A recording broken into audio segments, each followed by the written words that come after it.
Love word में बहुत बड़ा फ्रॉड जो कि दोबारा से होने जा रहा है, मैं आपको बताऊंगा। कुछ लोग होते हैं, इनका काम ही यही होता है कि जस्ट डिमांड क्रिएट करना, किसी भी तरीके से वीडियोस बना के, किसी भी तरीके से कुछ कुछ करके डिमांड को क्रिएट करना, उसके बाद फिर से माल बेचना, लोगों को फिर से बेवकूफ बना के उनके ऊपर थोप देना अपना सारा माल और फिर गायब हो जाना, और फिर परचेजिंग करना, फिर डिमांड क्रिएट करना, फिर वो माल जो परचेज किया उसको थोपना लोगों के सरों के ऊपर। और लोगों को जो है वो ये लालच होता है बेसिकली। इस तरह के लालची लोग हैं, मैं तो हैरान होता हूँ जो रियलिटी के बरखिलाफ बात करते हैं। अच्छा, मैं आपको बताऊं कि मैंने खुद भी लव बर्ड रखे हैं। ऐसा नहीं है कि मैंने नहीं रखे या मैंने नुकसान बर्दाश्त नहीं किया, भाई मैंने भी नुकसान बर्दाश्त किया। तो इसमें आपको कई लोग ऐसे मिलेंगे जो रियलिटी को छुपाएंगे। छुपाएंगे किस तरीके से? वो इस तरीके से छुपाएंगे कि वो उन लोगों को नहीं दिखाएंगे जिन लोगों के घर बर्बाद हो गए, जिन लोगों की इन्वेस्टमेंट बर्बाद हो गई, जिन लोगों का पैसा सारा डूब गया। उनमें से एक मैं भी हूँ। मैं आपको बताता हूँ, मैंने इन्वेस्ट किया था तो मेरे साथ दो दोस्त और भी थे, तो उन्होंने भी पैसा मिलाया था और एक ह्यूज अमाउंट था, बहुत बड़ा अमाउंट था हमारे लिए, एटलीस्ट बहुत बड़ा अमाउंट था। तो मैंने वो इन्वेस्ट किया उनके साथ मिलके।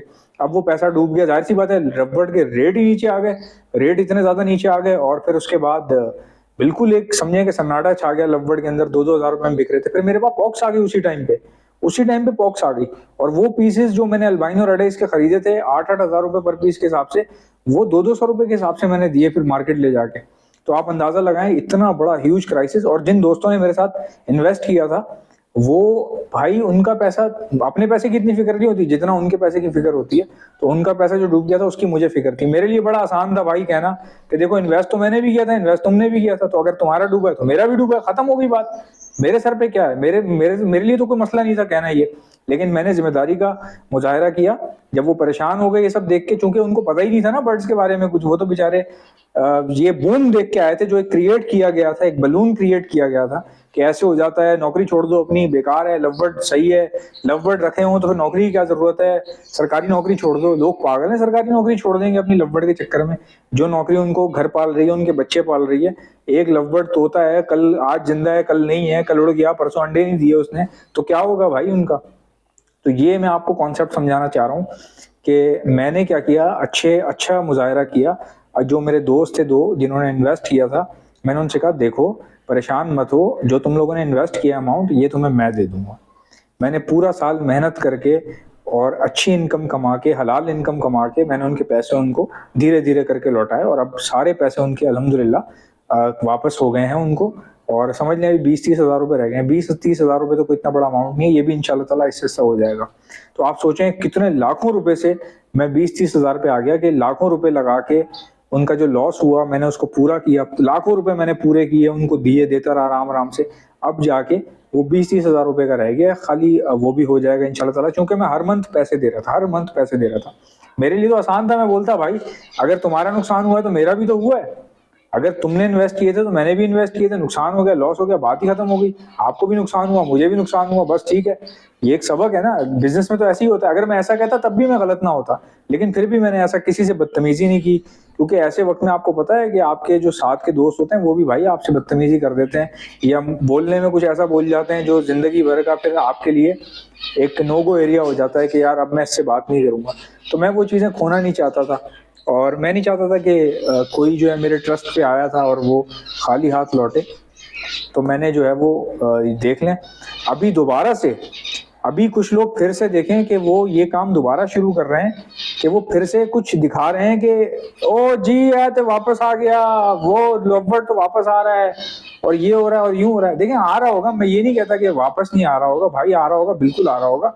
लेकिन हाइप क्रिएट करते के साथ साथ माल की परचेजिंग करना, ये समझ गया हूं मैं। बेसिकली काम ये है डिमांड क्रिएट करना, किसी भी तरीके से डिमांड को क्रिएट करना, उसके बाद लोगों के जहन में फिर से दोबारा से उम्मीदें जगा देना कि फिर ये तुम्हारे काम आएगा या तुम्हारे बेटियों की शादी करके देगा। लवबर्ड जो है वो, इसकी यूनिवर्सिटी होनी चाहिए लवबर्ड की, एक हॉस्पिटल होना चाहिए लवबर्ड का, एक ट्यूशन सेंटर होना चाहिए जहाँ पे लोग लवबर्ड के बारे में सिखाएं, बताएं म्यूटेशंस के बारे में। तो ये सब चीजें भाई, इसका कोई इस तरह का, देखें मैं I am really sorry to say, scope birds में है, स्कोप बर्ड्स में है। अब आप समझे मेरी बात को, लेकिन इस तरह का स्कोप बिल्कुल भी नहीं है जो आपको बताया जा रहा है। बिल्कुल फेक है ये चीजें, बिल्कुल फेक है।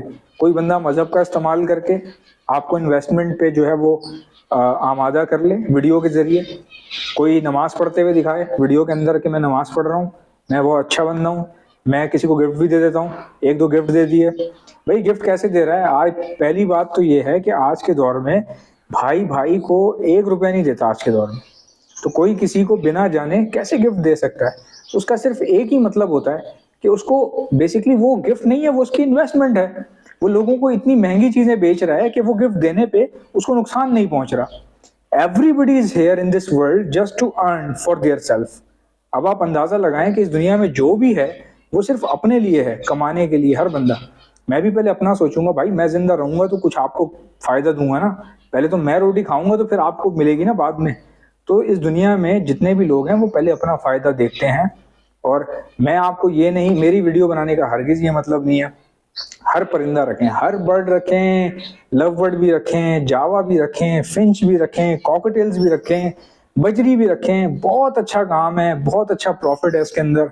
परिंदों का काम बहुत जबरदस्त है, बेहतरीन है, इसमें प्रॉफिट भी है, इसमें अर्निंग भी है, सब कुछ है।